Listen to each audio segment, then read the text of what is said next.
There's no other place to be. Maximum points sport. Right here. We are back again. You know what time it is? Football time. And guess what? Today is going to be lit. Today we are going to be dissecting many things. We are absolutely going to be running down a lot of things. Of course, Arsenal versus Real Madrid, UEFA Champions League quarterfinal. We are going to be breaking everything down right here in this video. We're going to talk about the last time Arsenal and Real Madrid met in the Champions League.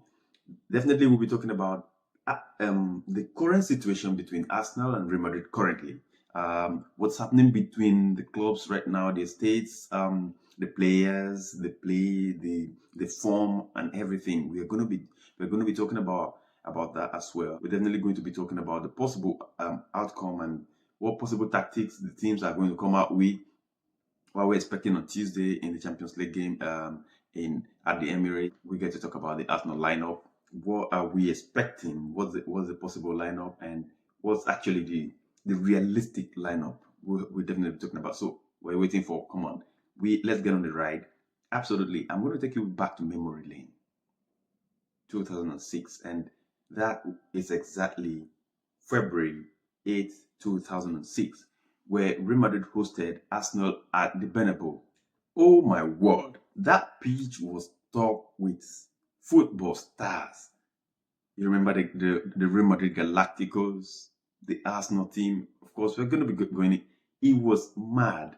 That game was very, very historic, and it happened that since that time, since that Real Madrid game in 2006, Arsenal and Real Madrid have not met competitively since 2006 down till now. Like, that's a very, very long time. And we've been playing teams in Spain. We played, of course, there was a certain time we constantly play Barcelona and all of that. You all have the memory of Barcelona, but Real Madrid has been there. Like, we've barely played Real Madrid in the Champions League for a very long time, and yeah, this is actually going to be a memory. Like, it's going to be momentous because the team, the fans are looking up to it. There are many Arsenal fans who have not stepped their legs at the Bernabeu just because games has not been scheduled, and it's going to be a big opportunity for fans to get into the Bernabeu and watch these games live. And of course, for people who are going to watch, it's going to be a good watch as well. Let us head straight down into that game. The game, of course, the first leg, Arsenal traveled to the Bernabeu. I'm going to briefly give you the lineup. Real Madrid had Iker Casillas in goal, Michel Salgado, Sergio Ramos, Ivan Higuera, Roberto Carlos, David Beckham, Thomas Gravensen, Zinedine Zidane, Guti, Raul, and Ronaldo Nazario. While Arsenal had Jens Lehmann in goal, Emmanuel Eboué, Kolo Touré, Philippe Senderos, Matteo Flamini, Cesc Fabregas, Gilberto Silva, Alexander Leb, Freddie Ljungberg, who's Antonio Reyes, and of course, Thierry Henry. A very notable thing in that game. So Campbell was in there, Lauren was in there, Ashley Cole was in there. Arsenal had an entire makeshift backline heading into that game at Real Madrid to face the Galacticos. That's how heavy it was. Like, that game was really, really mad. It was up front. We seemed to be okay because, of course, we had of course the Thierry Henry, Ljungberg, Robert Perez was even sat on the bench. Dennis Bergkamp was sat on the bench. At that time, Cesc Fabregas was 18 years. He started the game. Of course, Gilberto Silva was there and Alexander Leb. It was really, that game was a momentous. You remember that game ended 1-0 to Arsenal. And let me run you through that 1-0. When that game began, I remember the commentator said, this game seemed like we are in hybrid because Arsenal, the way Arsenal took control of that game, Arsenal was in total control of that game. And in the first 10 minutes, Arsenal had 3 good chances through Thierry Henry, Eboué, and was it Cesc Fabregas? I don't know, but Arsenal, in the first 10 minutes, Arsenal had 3 good chances already. the stadium was really the Real Madrid fans were on a low because that wasn't what they were expecting. Raul Gonzalez was there, Ronaldo Nazario was there, Zinedine Zidane, and all of these players. Guti, he was the pitch was stocked with stars. You know what I mean? But what happened? And Arsenal kept on pushing, and in the 47 minutes, it took 47 minutes at the Bernabeu, and Thierry Henry, the Gunner Galactico, does what he does. The Gunner Galactico, he got the ball on the halfway line and drove through Real Madrid midfielders down to the 18-yard box and drove through Sergio Ramos, Guti, and Fabio Cannavaro and slotted the ball right past, Iker Casillas. Momentous, absolutely momentous. Look at that. Terry Henry rode his game through the midfield and through the defense and slotted neatly past Iker Casillas, and you can see he absolutely loved it. He absolutely loved it. What can man say? What can man say? That game is a game like that. That's where a player takes a game on the scruff of the neck. Like, this is my game. I want this game. I want to show the world who I am. I want to spell. I really want to make a statement. That was a statement win. And guess what? That game actually was the first time an English team, won a game at the Bernabeu. It was a very, very historic night. Real Madrid, upon everything, all the players they got, never had the chance to score. It was only, I think, Real Madrid had two chances. One and the rest of the game was taken over by Arsenal. David Beckham, it was immediately David Beckham actually gave away his chance. You can say Jens Lehmann actually did very well. Jens Lehmann did very well and he covered the post very well. David Beckham have to sky the ball, you know what I mean? And immediately after that was when they're like, oh man, it's time to show this team. It's time to do what I do. It's time to do what I am freaking known for. And the man who picked the ball right at the center of the midfield drove down to the 18 and slotted. Oh, it was mad. It was mad. Beautiful game to watch. And oh my God, what am I thinking right now? Can a thing like that, happen in 2025? Oh my word. Do we even have a striker? I don't know. Can a Martinelli pick that kind of or take the game by the scruff of the neck and and push down and say it's my game? Can a Bukayo Saka do that? Of course, just like we have Kylian Mbappe, Vinny Jr., Rodrigo, Bellingham, and Deman. That's those. You can't match those names against David Beckham. Oh my God, Ronaldo Nazario, Zinedine Zidane. Those names are not close. You can't match them. Arsenal had their own men as well. Lundberg was there, Henry was there, Robert Pires was on the bench. Dennis Beckham was on the bench. You can imagine when these guys come up the bench and warming up. You know what it means. Like, Arsenal came with their weapon as well. Like, so even the Galacticos, they know that they were up for a game. So the only difference between then and now is these guys have their threat. Like, Real Madrid currently have their threat attacking wise and all of that. They're coming with confidence. Like, they have their threat attacking wise. Do Arsenal have the same threat attacking wise? I don't think so. But defensively, Arsenal have a threat and Real Madrid are poor defensively. I think that's just the little difference between these two cases. You know what I mean? But like I said, that game ended 1-0 to the Gunners, and the second leg was at Highbury. Arsenal welcomed Real Madrid in March at Highbury for the second leg, and it was, of course, a 0-0 game at Highbury. And it was at the 60th minute that Arsenal just felt a bit pressured in the entire tie, both away and home. It was the second leg on the 60th minute. That was when Real Madrid was like, okay, let us take the game to Arsenal a bit. And Arsenal they stayed back with caution because, of course, You already won 3 halves already. You're in the second half. You just wanted to kind of manage. Real Madrid had nothing to lose at that time. They were coming out, and they came out for about 10 minutes. They were really out playing. But then after that 10 minutes, Arsenal took back the game and even nearly made it 2-0. Ebue, oh my God, Ebue nearly made that game 2-0 when he hit that post. No, he hit the bar, you know what I mean? And the game ended 0-0 at the Highbury.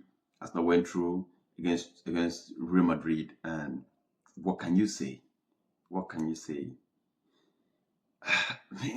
If this kind of scenario ever happen in this upcoming tie, it's going to be really, really momentous. Talking about Real Madrid currently, we just need to have a discussion about the current situation of both teams. We're going to begin with Real Madrid, of course. Real Madrid are not riding on the pace people expected them to ride on this season. And I said something like that previously, and I said it is absolutely understandable. It's a Real Madrid thing. It happens always. It happens always.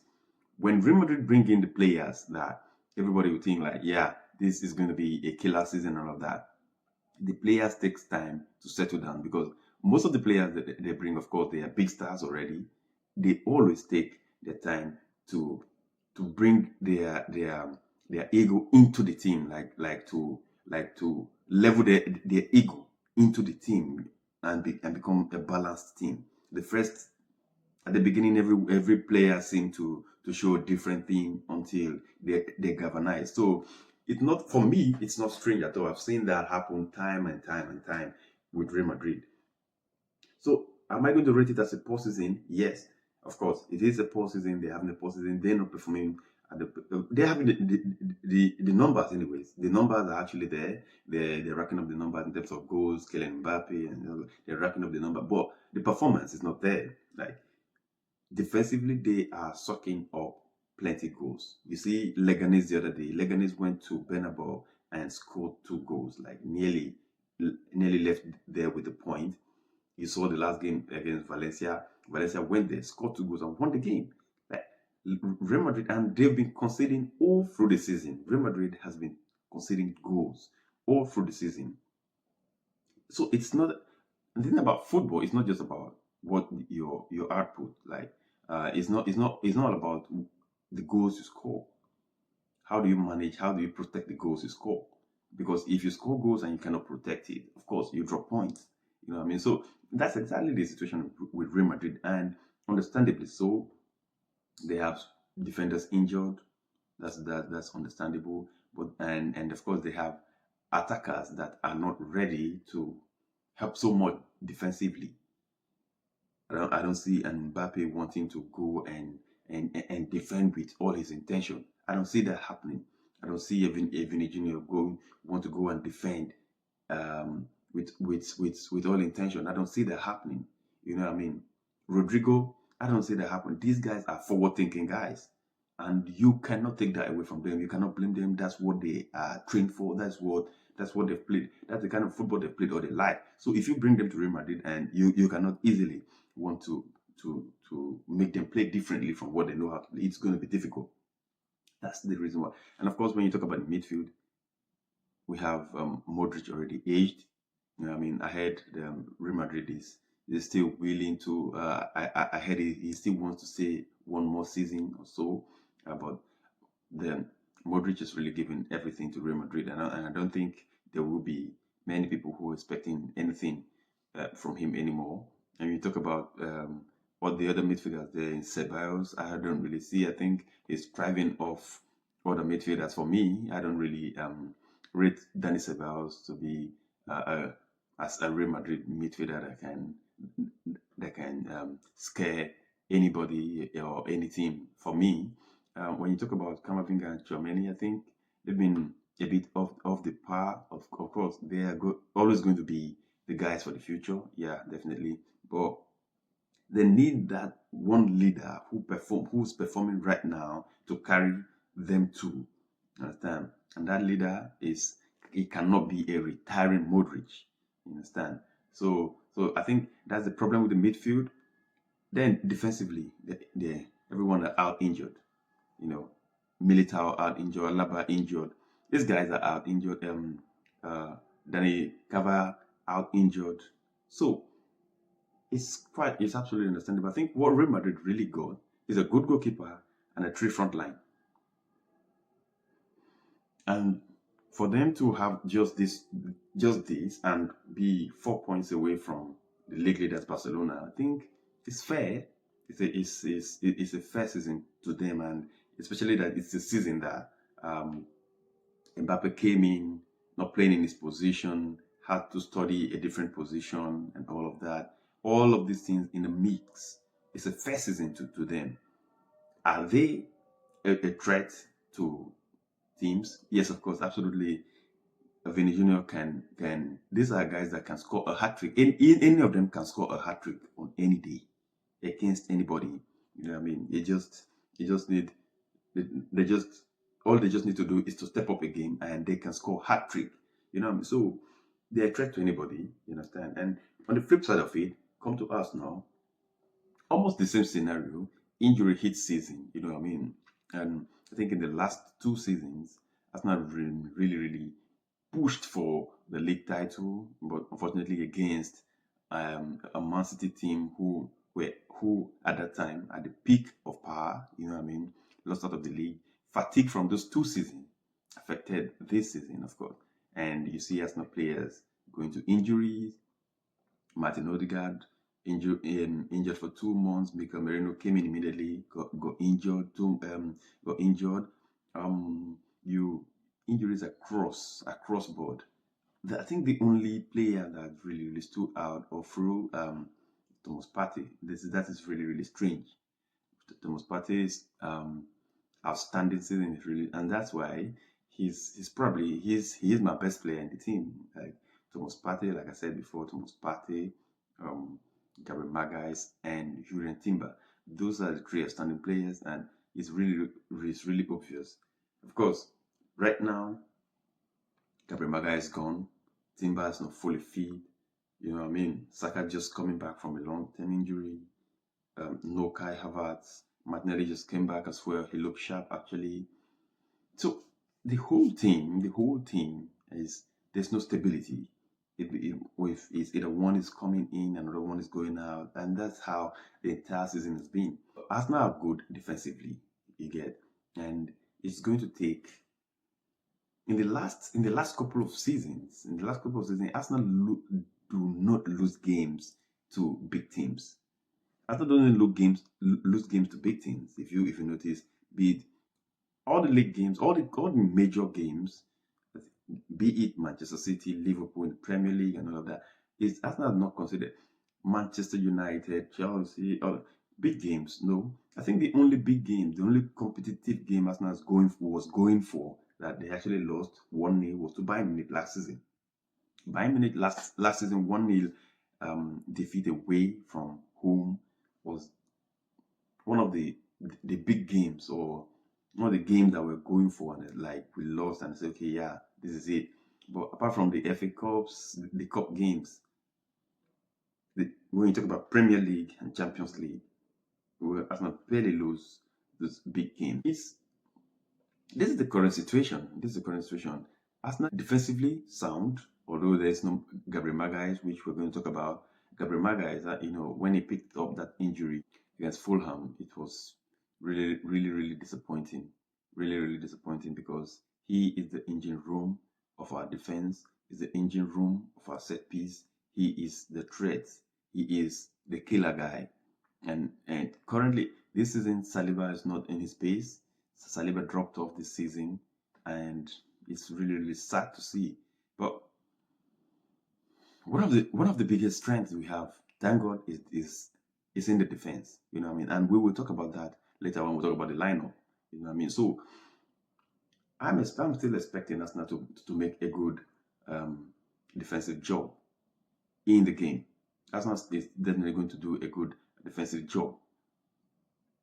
The problem now is, how do we score the goal? Do a Bukayo Saka coming back from injury take the game on the scruff of the neck and make something happen? Does Martinelli if Martinelli put up the same performance he put against Fulham in that game, Real Madrid were definitely going to concede goals.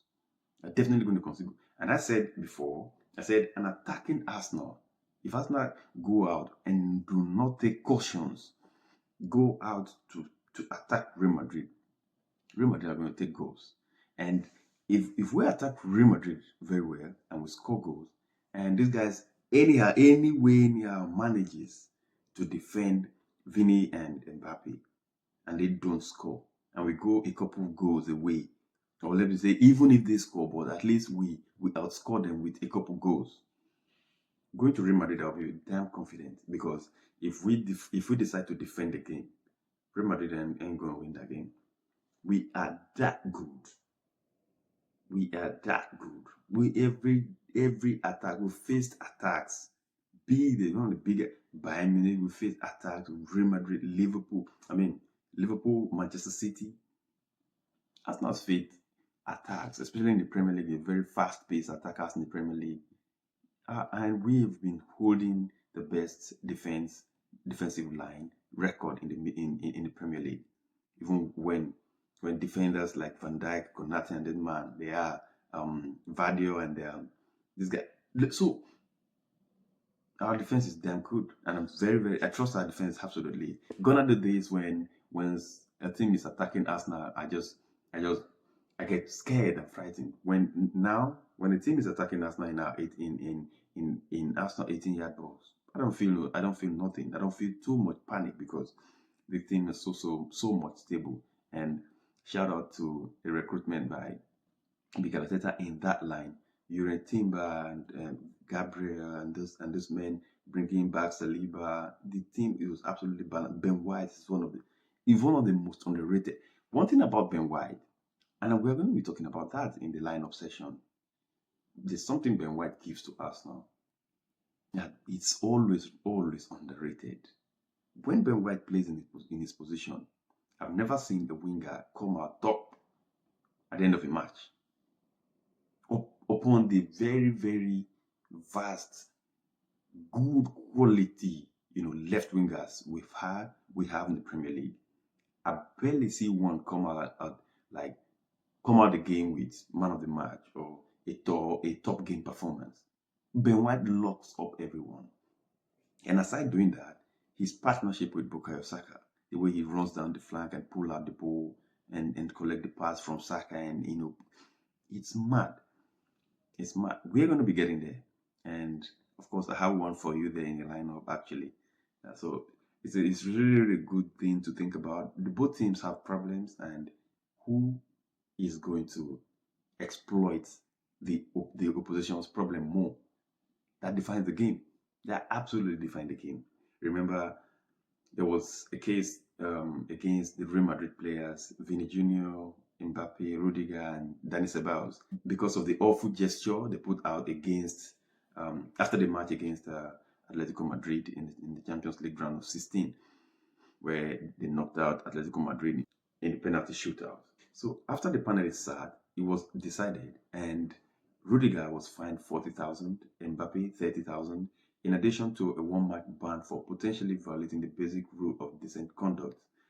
Dani Ceballos was fined 20,000 for potentially violating the basic rules of decent conduct, but did not receive a match ban. The statement added that the match bans are not immediately enforced and are subject to a probationary period of 1 year. What does that mean? It means that, yeah, they've been fined. Rudiger and Mbappe was fined, but they are likely to face a ban. If a disciplinary case like this was to be opened against them again in the next 1 year, then they will be banned for one match.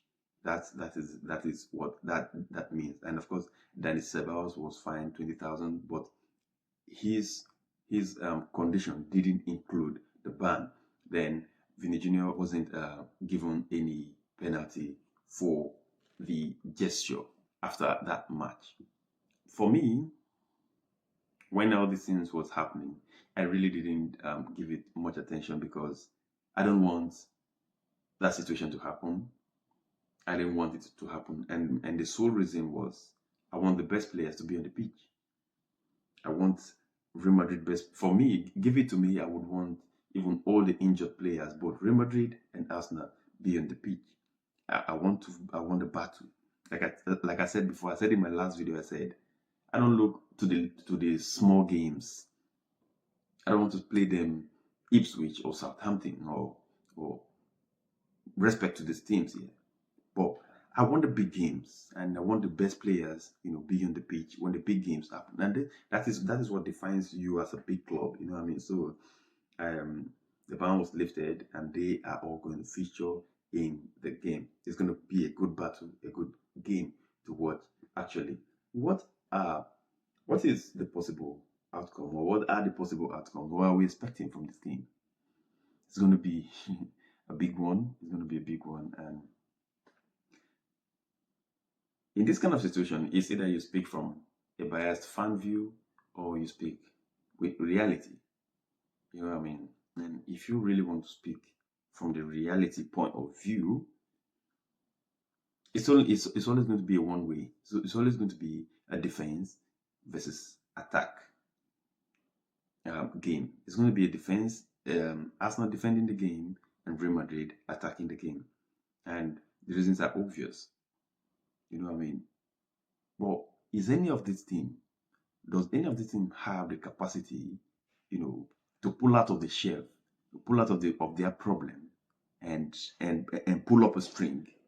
Yes, of course. Take for example, Arsenal, we can attack.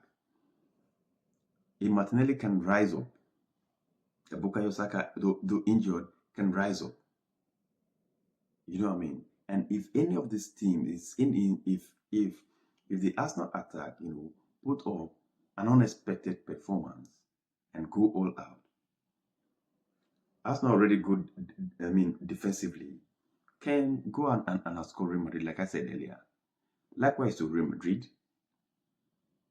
Real Madrid, unfortunately, in that regard, they are the disadvantage because their defense, the people that should, put that performance, they're out of the team. In Arsenal, we have them there, but they are not ready because they're coming back from injury. But Real Madrid do not even have them at all. Talking about their defensive lineup. So, who has the more advantage? I think in the first leg, Arsenal. If we want to really focus on the first leg, then Arsenal has the advantage to go through. To win the game. And it is absolutely that, and this is not biased. However, Real Madrid, like I said, can score. Each of these players can score hat-trick, or any of these players can score hat-trick on any day. So it's a balanced game for me.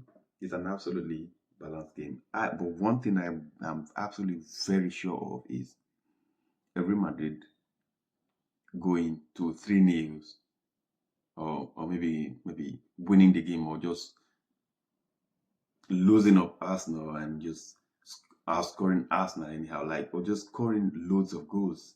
I don't see that happening. I don't see them over really turning Arsenal apart. I don't see that happening because of the good defensive lineup Arsenal are definitely going to put up. So, like I said, Arsenal has that confidence against big teams. Is right there. If Real Madrid are going to win the game, it's going to be marginal. You understand? It's going to be marginal because definitely Arsenal is going to score. It's going to score. You know what I mean? If Arsenal is going to score, and with the defensive line, I don't see that happening. So if you're an Arsenal fan, you should be going into this game with a lot of courage, with some courage. And I'm giving it a kind of Arsenal for this first leg alone. For me, it's a balanced game. It's a balanced game, and it's actually a 50-50 chance. I don't see that upon everything, the record Real Madrid has and all of that. I think the only thing that they can come with is the confidence, like we are Real Madrid. We win it almost every season, you know what I mean? But aside that, the player-to-player fear is not there. Arsenal defenders do not have that. You know what I mean? And they're playing at the Emirates. The crowd is going to be up there. It's been the Emirates Stadium has not seen a Real Madrid in that stadium, so the crowd is going to be up for it. It's going to be a good game. It's absolutely going to be a good game. And am I expecting results? Yes. In this game, I'm expecting results. And and it all depends on what happens in the game. But predictions is something, since I don't really do predictions, but yeah, I'm really expecting um, a result in that game. Finally, we're going to round up this video and we are going to talk about the lineup. We're going to talk about the lineup here, and I have one for you. Yeah, I have one for you, really. And the lineup, yeah, I really have one, and I'm leaving out a player that is a fan favorite. And of course, let's begin the lineup. In goal, of course, David Raya maintains his position in goal. At right back, I have Ben White playing right back. Obviously, I stated that earlier. Ben White, the kind of partnership he has with Bukayo Saka, you cannot afford to leave Ben White out. If Saka is back, Ben White has to be there because, um, like, he never gives any problem. Julian Timber, when he plays there, absolutely no problems, absolutely zero problems. Very good player. You know what I mean? Very strong, and if he's fit, very strong. But Ben White is that guy whom you never see him do anything for the cameo, for the camera, but he does his job cleanly. I'm having him there. Um, obviously, first of all, because of the partnership, he runs down the flank very well. His partnership with Saka, and then he delivers good pull-outs and all of that from from his runs and everything. It's for me, Ben White saves that position. Saliba was going to be there always, and Kivio, I have Kivio right there, partnering Saliba. Is he a drop-off from Gabriel? Absolutely correct. But I don't have any other person going to fill that position. Kivio has to fill that position. He was given a man of the match against Everton. It doesn't come from nothing. I think he must have done things in that game, though I personally didn't see too much from him, but he must have done enough to get a man of the match from that game. And for me, there's always going to be that drop off, but it is always possible that he pulls up a masterclass, and if he does that, then it could be a near Gabriel performance. You know what I mean? So for me, he's there. At left back, Julian Timber. And this is where it's unfortunate. Unfortunately, I have to drop Marcelo Kelly. And even though MLS, I believe in him so much, he's my guy. And upon all the adversities he's facing with either yellow cards, red cards, or penalties, I don't really give too much attention to that. And I feel that he's been disrespected too much. He's been really disrespected, and referees are making use of that again. They are using that against him. Unfortunately, a kid of 18-year-old. I mean, and the referees are turning against him game after game. Almost, we are going to be analyzing that as well. All the red cards and fouls and everything that he's gotten, penalties and everything, 90% of them were not supposed to be. 90% of them are not supposed to be, and that is very harsh on that kid. And we're going to analyze that. When the time comes, we're going to talk about that. The guy is absolutely a good guy. He's going to have a great career at Arsenal, but unfortunately, for the reasons that Julian Timber had. Julian Timber is an absolute rock. The guy is a rock. You know what I mean? When he mans that left back position, Mbappe will really find it difficult. Mbappe will find it really difficult to get past that guy. Strength, wide, everything. Like, the guy is going to be rock there. Ben White is going to tidy Vinny. These guys are more experienced. You know, I mean, they are talking about the Champions League quarterfinal against Real Madrid. So you don't just get too emotional about everything. Maslow Skelly have to be on the bench, and he can come later on in the game. He can be subbed on, when if Arsenal need to push, and get a goal, because his majority of his strength is offensive. Is actually he has an offensive. He's more offensive than um, um, Yurien Timber. Although Yurien Timber is actually a very offensive guy as well. He drives. He does a lot of drive as well. But I think Marcel Skelly seems a bit. He edges Yurien Timber offensively. You know what I mean? So I would definitely have him come off the bench and contribute his quota. Even if he comes, even if he comes, if there's any mistakes from him, there will be less time and all of that. So I think for that, Yurien Timber defensively, I believe he's going to take care of Mbappe better than Miles Kelly. Midfield, it picks itself. There's no change to the midfield. Partey, Rice, and Odegaard. And of course, when we go to the attack, and Saka maintains his place, and Martinelli maintains his place ahead of Trossard. I think Trossard has been really shocking. When this guy went up there, Trossard were putting up a shocking performance. He wastes too much time on the ball now, and it's not been really fine. He's taking too much time on the ball in the around the 18-yard box when you just need to make a simple decision that can lead to a goal. So Martinelli is much more straightforward. When he beats you with his pace, he's always going to give that pull out or strike that ball. He has his own mistakes and all that, but for me right now, he will be more productive in that game. Martinelli on the left back, and on the left side of the forward line. Then, of course, my striker, Mikel Merino. I already described